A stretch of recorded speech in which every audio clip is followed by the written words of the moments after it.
আর যে ছবি এই মুহূর্তে আপনাদেরকে দেখাচ্ছি, উত্তর সিকিমে তুমুল বৃষ্টি, লাগাতার বৃষ্টির জেরে ফুঁসছে তিস্তা, জল থই থই তিস্তা বাজারের রাস্তায়। কালিম্পং ও দার্জিলিং এর সংযোগকারী তিস্তা বাজারের রাস্তা জলের তলায়। প্রশাসনিক অনুমতি ছাড়াই ঝুঁকির পারাপার গাড়ির চালকদের। তিস্তার গতিপথ পরিবর্তনে বিপত্তি, যেখানে জলমগ্ন অবস্থায় টোটগাঁও গ্রাম, চাষের জমির উপর দিয়ে বইছে তিস্তা। কোথাও 1 হাঁটু তো কোথাও কোমর সমান জল। জলভাসী ত্রাণ শিবির, গ্রামবাসীদের নিরাপদ জায়গায় সরানো হয়েছে। জলে ডুবেছে জনস্বাস্থ্য কারিগরি দফতরের জলের ট্যাঙ্ক।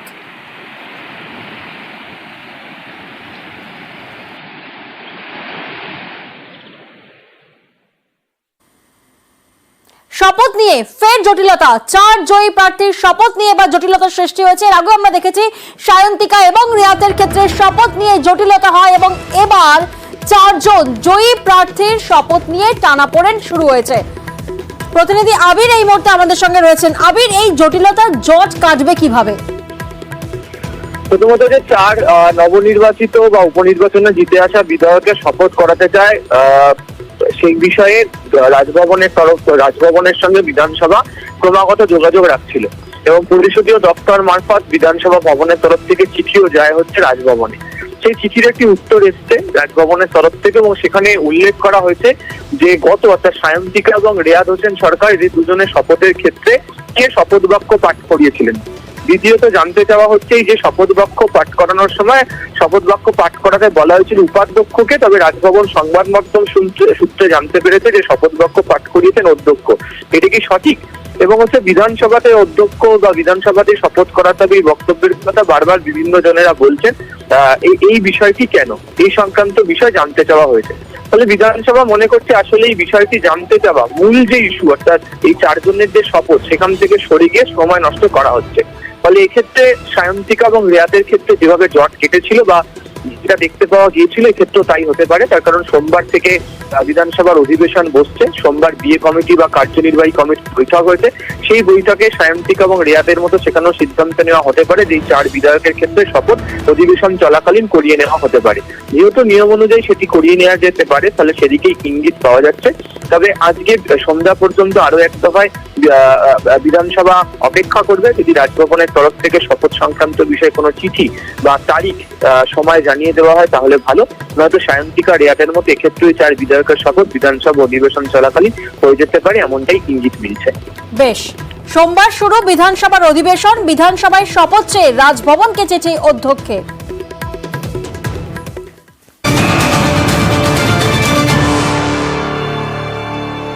অন্যদিকে বিজেপির ভিক্টোরিয়া হাউস অভিযানে অনুমতি, শর্ত সাপেক্ষে অনুমতি বিচারপতি রাজশ্রী ভরদ্বাজের। আপনাদেরকে জানিয়ে রাখি, শর্ত সাপেক্ষে অনুমতি দিলেন বিচারপতি, অর্থাৎ বিজেপির ভিক্টোরিয়া হাউস অভিযানে অনুমতি শর্ত সাপেক্ষে। প্রতিনিধি অর্ণব এই মুহূর্তে আমাদের সঙ্গে রয়েছেন। অর্ণব, ঠিক কি কি শর্ত দেওয়া হলো বিচারপতি রাজশ্রী ভরদ্বাজের তরফ থেকে?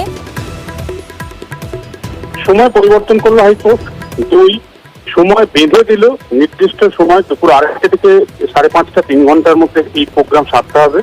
26শে জুলাই করতে হবে। জমায়েত সর্বোচ্চ 1000 জনের করতে হবে, যেটা বিজেপি জানিয়েছিল প্রায় 10,000-এর তাদের জমায়েত হবে। মুরলীধর সেনলেন তাদের। হ্যাঁ অর্ণব, শোনা যাচ্ছে? আমাদের দর্শকদের জানিয়ে রাখি, বিজেপির ভিক্টোরিয়া হাউস অভিযানে অনুমতি, শর্ত সাপেক্ষে অনুমতি বিচারপতি রাজশ্রী ভরদ্বাজের। দুপুর 2:30 থেকে বিকেল 5:30 পর্যন্ত কর্মসূচি। মুরলীধর সেন লেন থেকে শুরু হবে এই মিছিল। শর্ত সাপেক্ষে অনুমতি দিয়েছেন বিচারপতি রাজশ্রী ভরদ্বাজ। বিজেপির ভিক্টোরিয়া হাউস অভিযানে অনুমতি, শর্ত সাপেক্ষে অনুমতি দেওয়া হয়েছে, যেমনটা প্রতিনিধি অর্ণব আমাদের জানাচ্ছিলেন। সময়সীমার বদল, দুপুর 2:30 থেকে বিকেল 5:30 পর্যন্ত কর্মসূচি। অর্ণব, যেমনটা তুমি বলছিলে, আর কি কি শর্ত রয়েছে? 10,000-এর জমায়েত করতে দিয়েছিল বিজেপি, সেই জমায়েত 10% করতে হবে, কমিয়ে 1000 জনে করতে হবে, সেটা হাইকোর্ট নির্দিষ্ট করে দিল।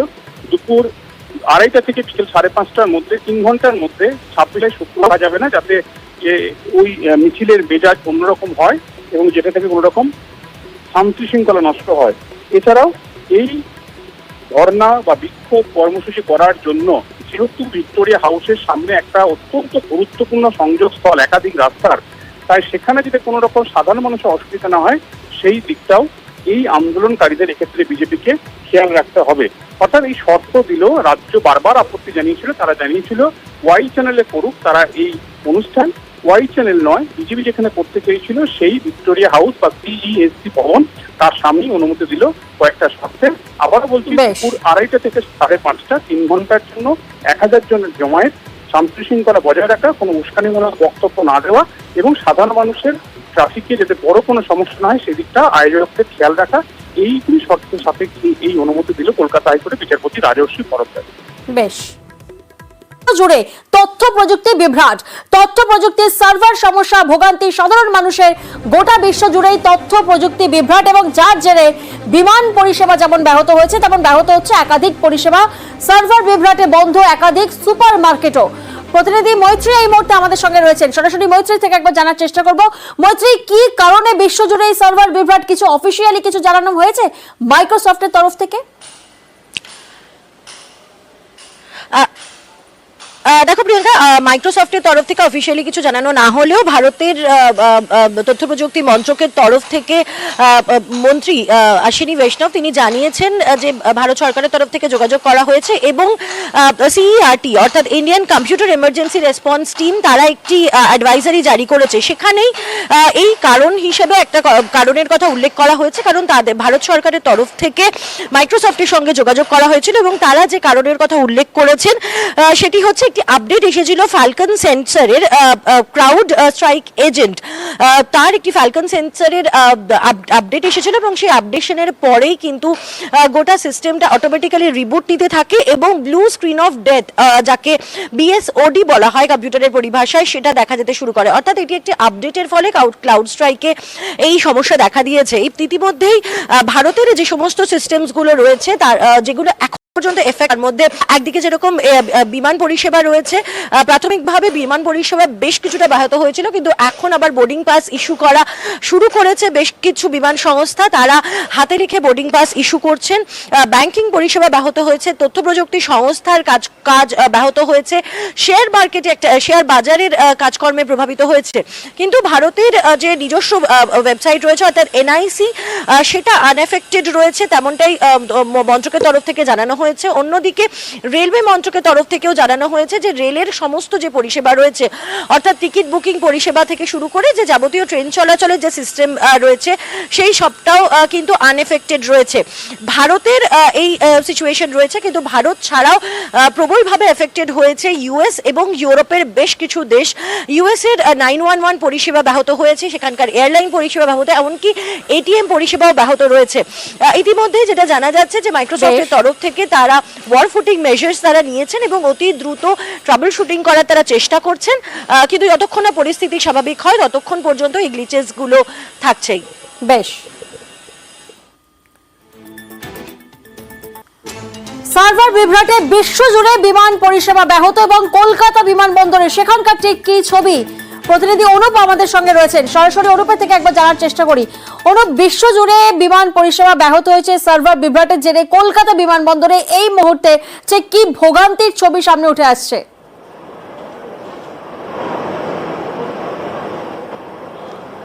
বিশ্বজুড়ে একেবারে সাইবার সমস্যা, তার ফলে কিন্তু সমস্যার কারণে কলকাতা বিমানবন্দর যে একেবারে সমস্যা পড়েছে, এখানে চিত্র দেখলে কিন্তু স্পষ্ট লক্ষ্য করা যাবে। কারণ কলকাতা বিমানে কিন্তু ইতিমধ্যে ম্যানুয়ালি ভাবে কিন্তু সার্ভার বিভ্রাটের কারণে কাজ করা হচ্ছে।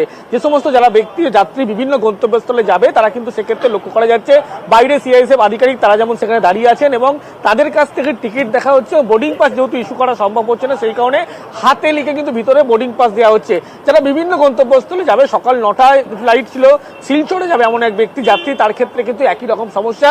তাকে বলা হয় আগামীকাল তিনি কিন্তু যাতে ফ্লাইটে টিকিট পাবে নতুন করে, আবার সেক্ষেত্রে সেই যাত্রী তিনি আবার নতুন করে টিকিট কাটছেন, তার ফলে কিন্তু যাতে শিলচর তিনি আজকে যেতে পারেন। শুধু তাই নয়, একেবারে কলকাতা বিমানবন্দরের যে প্রত্যেকটি গেটে CISF আধিকারিক তারা যাতে সমস্যার মধ্যে যাত্রীরা না পড়ে সেই কারণে কিন্তু ম্যানুয়ালি ভাবে বিমানবন্দর কর্তৃপক্ষ জানাচ্ছে তারা কাজ করছে। কিন্তু এদিকে যে সার্ভার বিভ্রাট, যার ফলে কিন্তু একেবারে ইন্ডিগো বিমান থেকে শুরু করে স্পাইসজেট প্রত্যেকটি বিমানের ক্ষেত্রে কিন্তু যাত্রীদের এই ভোগান্তির মধ্যে পড়তে হচ্ছে। প্রত্যেকটি বিমান যে সমস্ত তারা গন্তব্যস্থলে যাবে, যেরকম বিভিন্ন জায়গা ব্যাঙ্গালোর, শিলচর থেকে শুরু করে তাদের কিন্তু এই সমস্যার মধ্যে পড়তে হচ্ছে। প্রত্যেকটি বিমান দেরিতে চলাচল করছে। যে সমস্ত বিমান বিভিন্ন জায়গা থেকে আসছে, মুম্বাই থেকে শুরু করে ডিব্রুগড়, সেই সমস্ত বিমানবন্দরের যাত্রীদের কিন্তু সমস্যার মধ্যে পড়তে হচ্ছে। ফলে কলকাতা বিমানবন্দরের যে ছবিটা আমি এখন লক্ষ্য করাই, সকাল থেকে কিন্তু এই ছবি লক্ষ্য করা যাচ্ছে। যাত্রীরা কিন্তু সমস্যার মধ্যে পড়ছে, ভোগান্তির মধ্যে পড়ছে। সিআইএসএফ আধিকারিক তারা কিন্তু তাদের টিকিট যেমন দেখছে, পরবর্তী ক্ষেত্রে যে বোর্ডিং পাস ইস্যু হচ্ছে না, হাতে লিখে কিন্তু বোর্ডিং পাস দেওয়া হচ্ছে। বিমানবন্দর কর্তৃপক্ষ বা সংশ্লিষ্ট এয়ারলাইন্স কর্তৃপক্ষ তারা কিন্তু প্রত্যেকে জানাচ্ছে ম্যানুয়ালি ভাবে কিন্তু এই কাজ ইতিমধ্যে বিমানবন্দরে করা হচ্ছে, কারণ সার্ভার বিভ্রাটের কারণে এই মুহূর্তে কলকাতা বিমানবন্দরে যে যাত্রী যারা বিভিন্ন জায়গায় যাবে তাদের কিন্তু এই সমস্যার মধ্যে যেমন পড়তে হচ্ছে, অন্যদিকে সিআইএসএফ আধিকারিক তারা কিন্তু একেবারে সমস্যায় না পড়ে একেবারে অর্থাৎ সার্ভার বিভ্রাটের জেরে সমস্যায় পড়তে হচ্ছে যাত্রীদেরকে।